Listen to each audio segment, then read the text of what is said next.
Good morning. This is Seraphim Hanish, the American in Exile, coming to you from Moscow. This is a view of my home studio and operations and sort of the everything room. That's why you see a lot of somewhat disorganized chaos behind me. Anyway, I haven't been on in a long time, and I wanted to drop a video here quickly because certainly a lot of things have been happening in the world.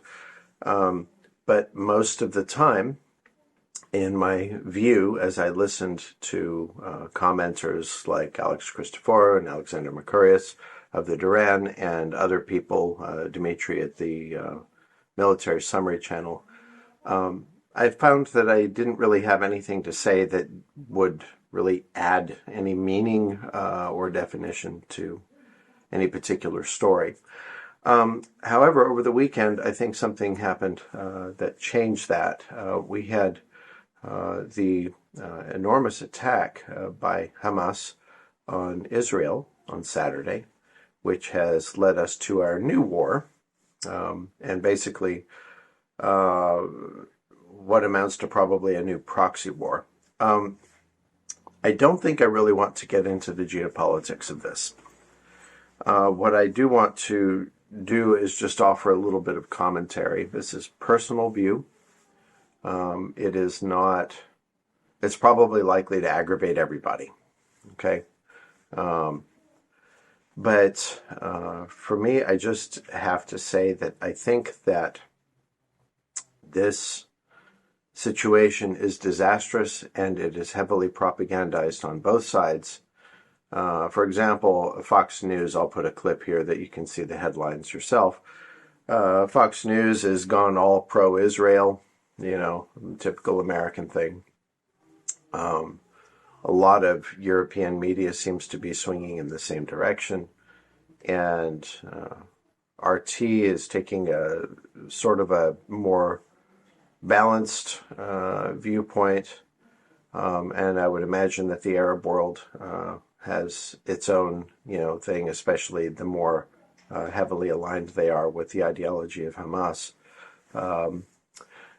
that they would be looking at it the other way. So one of the things that happened this in the last day was that there was a meeting in the United Nations where somebody provoked scandal for the Fox propaganda makers by saying that they wanted to take a moment of silence for the people who died in Gaza and did not mention Israel. And so that was their little talking point.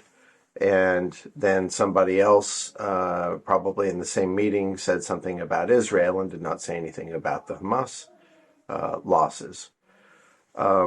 Both sides look to be losing a lot. The Palestinians are going to are taking tremendous punishment. And in my view, I think this is absolutely uncalled for. The news keeps talking about how Israel is going to absolutely deliver a smashing blow. I've talked to other people that say Israel's going to really get these people and finally wipe them out of the face of the earth and all this kind of stuff. Things like that. I don't think so. I think Israel is overplaying its hand, and I see this escalating. I think that Alexander Christoforou is correct on this. This is going to escalate. It's going to bring in probably the collective West into one side, and it may cause a split, and it's a bit of destruction of what happened when President Trump was in power, where he was actually bringing unity and at least some good relations between the Arab powers and Israel. That is still not exactly my commentary, though. My commentary is this. People are dying because somebody else thinks it's okay to let them die. And I cannot condemn that strongly enough. And it doesn't matter whose side it's on. It's just the idea that, I was watching the bombing take place in Gaza City. These buildings apparently are not as well made as the ones in Ukraine and the Soviet times. Just I've never seen buildings collapse so readily and so easily as what I'm seeing in the video coverage of Gaza. So Israel is hitting them very, very hard. They're creating tremendous destruction. And how am I supposed to feel about that? I think that's just going to make the Palestinians even more angry. I don't think it's going to help anything. I don't think they're going to be defeated. They are been stuck in a pressure cooker, and the pressure is just turning up higher. That's all. And that just means that the next blow up is going to be worse. It may happen now. It may happen later. But on both sides, you've got these, probably more than two sides. You've got people that think that it's just okay to do this and that people can just die because why? Same thing, Russia, Ukraine. I am on Russia's side about this. I think that, the Russians have the stronger argument. But at the same time, the Americans try to talk about things like our side is winning and the other side is dying, and sometimes it happens here too in Russia that a few people get a little bit too hyper nationalistic and start saying kind of the same thing. I don't think it's as much. The best reaction that I've seen was in a video, or not a video, in a poem that my wife showed me of somebody who said, I'll have to put it up for you guys.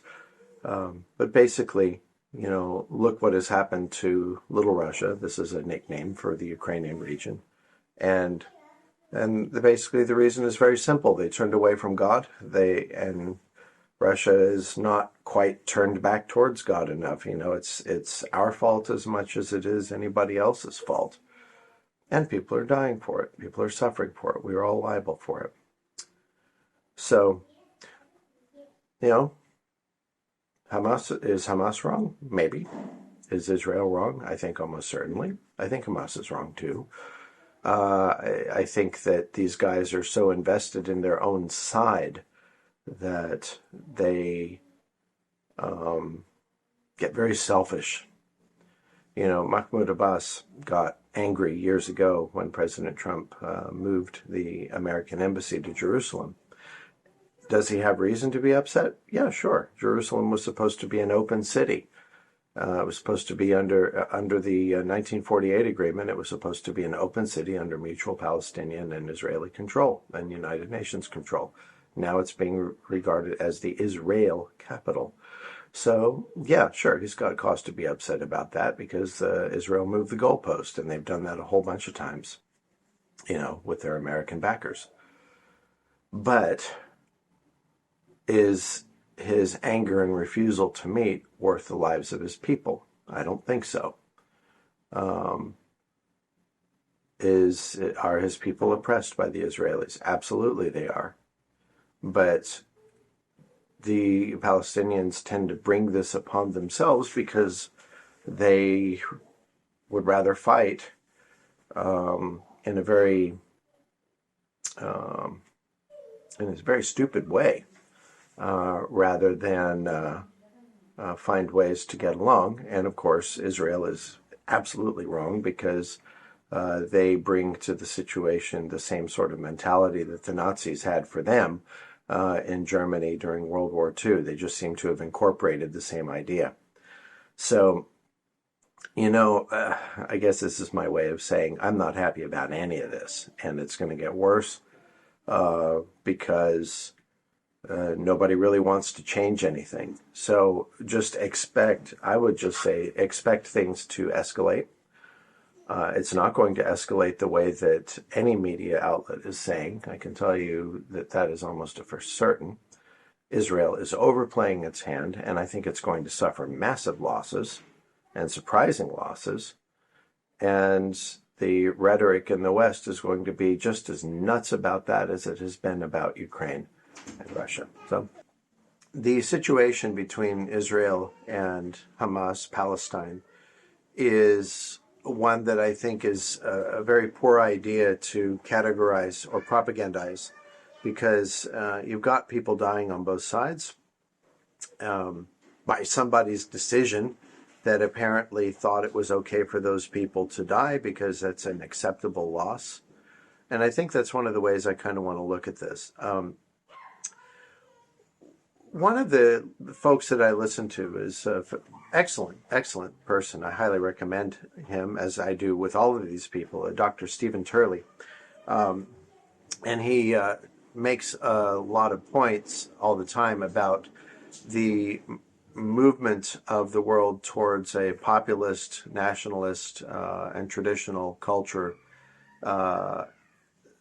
being the guiding factors for what defines any particular country. And when he speaks about it, he is relentlessly positive about that, especially about the United States, because its identity as a country is essentially Christian. It essentially follows Christian norms of traditional societal behavior and all that kind of stuff. And Christianity is generally a good thing. I mean, nobody has ever, as far as I know, nobody has ever caused worldwide cataclysm from saying that they are a follower of Jesus Christ. Okay? There are a lot of Christians that have caused damage in the world, but they usually use as their reason some other cause other than following Jesus Christ. Okay, and I want you to think about that. They will often justify, for example, the United States supports Israel almost unconditionally since Israel's founding, largely because the U.S. had such a big stake in establishing it. But the current narrative in the United States for 50 years or longer has been that the idea that somehow if we support the Jewish state, then the Jewish state is, one, close to God, therefore that's a good thing. Two, for some more developed Protestant theologies, the relocation of Jews to their homeland will hurry up the second coming of Christ. Now, there are various different ideas about how people believe that, but there are a lot of folks that will say that, having them where they are is going to help usher in the second coming of Jesus Christ, and that means we get to go home to our heavenly kingdom earlier and not have to wait around so long. So there's a motive like this.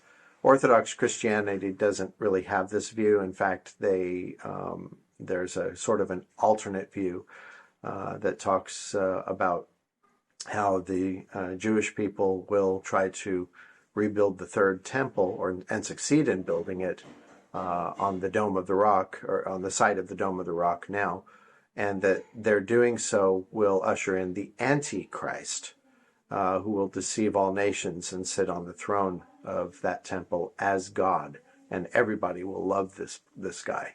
Everybody will love him, according to this theological viewpoint. So, as an Orthodox Christian, I know about this, but also as an Orthodox Christian, we are also taught not to speculate about the end times and not to speculate about the future. And certainly, if we're not supposed to speculate about it, it also means that we're not supposed to be trying to do anything to bring it about, because that's not our deal. Our deal is supposed to be me getting myself right with God, and each other me in the world, each one of us, to be doing hopefully the same thing. And if we all do that, then we live together in peace. It works that way. It works very well. Except most of us don't do it. And that's where we have the situation with Israel and Palestine. Also, nationalism can coalesce around bad ideas. I don't know that theologically, from a strict viewpoint of theological study, there are some things about Islam that seem to me to be very, very bad ideas. However, I would say that a lot of people that are Muslims that I know do not seem to follow those particular teachings. It's like they have a better common sense than what is taught by the theology, if you will, and a lot of them just are, very great, kind people and faithful to their tradition. I've seen some of them on the way to their Hajj a few months ago when I was in Kazakhstan. I saw some of them, or in Istanbul I saw them. So, they're carrying out their faith. And I thought it was very interesting. They wear white. They wear towels. They're not wearing any clothes underneath. And I never knew this, apparently. The idea was that you go to Mecca basically with nothing but yourself. And you show up there and you do your pilgrimage, because when it all comes down to it, what you have in the world doesn't really mean anything. You just need to get there with your bare self and go do the pilgrimage and, bow down to God as you understand him. And I think that's really remarkable. I think that's actually very remarkable. But what about Hamas? What about people that have taken a religious idea and converted it into a hyper-nationalism? And that's what I think Hamas has largely done. Not without cause. The Palestinians are a very persecuted people. They are horribly treated by the Israelis, and they are largely enticed and abandoned at the same time by the Americans. America has historically sent money to both sides. I don't know if they're still doing it, but I know for a long time they did. They just sent more to Israel. And so we have this situation where the Palestinians are living in a pseudo state that they say, that the agreement is supposed to say is Palestinian land, but then the Israeli settlers keep encroaching on it and building settlements and finding ways to keep the Palestinians out of their own land. I think I would be pretty upset about that too. Upset enough to kill, maybe. People are people. You can't put things past them. And so that's why I say that I think Israel is responsible in many ways for this situation, because they have been fomenting it for years and years and years. And it is also why I think that this present declaration of war, and we're going to pound them into the ground and send them, to their Allah or whatever they want to say, is not going to work. It's just going to amplify, because I think that this has gotten past the point of using force. I think using force is only going to create a greater and greater and greater need to use force, because there's going to be force coming back from the other side. And this is sad. It's not, in my opinion, it is not the same thing as the Russian and Ukraine conflict right now. There are similarities, but they're not the same. They're not the same. Anyway, the similarity in all of this is that there are people with power that think it is okay for other people to die because of the desire for this power. And I think that this present development is disturbing. I think it is going to go way, way farther than anybody wants to admit. I will go and even say I would not be surprised to see nuclear weapons used by Israel, even though we're supposed to all know that Israel doesn't have any. I would not be surprised at all to see nukes used in Gaza. And as the conflict widens, it'll widen and it'll widen more. And someone or someones out there think that doing this is a good idea. And I pity those people, because they're going to face, I would not want to be them on Judgment Day. Okay? I would not want that to happen. I would not want to be those people on Judgment Day. So I would say we should pray. We should pray for these people, the people that are caught in the middle of it on all sides. Same prayer that I say for Russia and Ukraine too.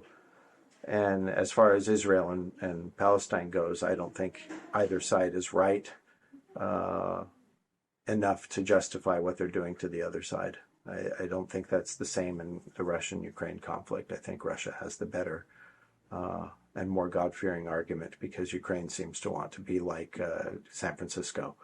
Not that the Ukrainian people want that, but their power structure has made the decision to take the country towards the decadent West, and they are destroying their nation in doing so. And it's a real tragedy, because Ukraine is a deeply Orthodox Christian land.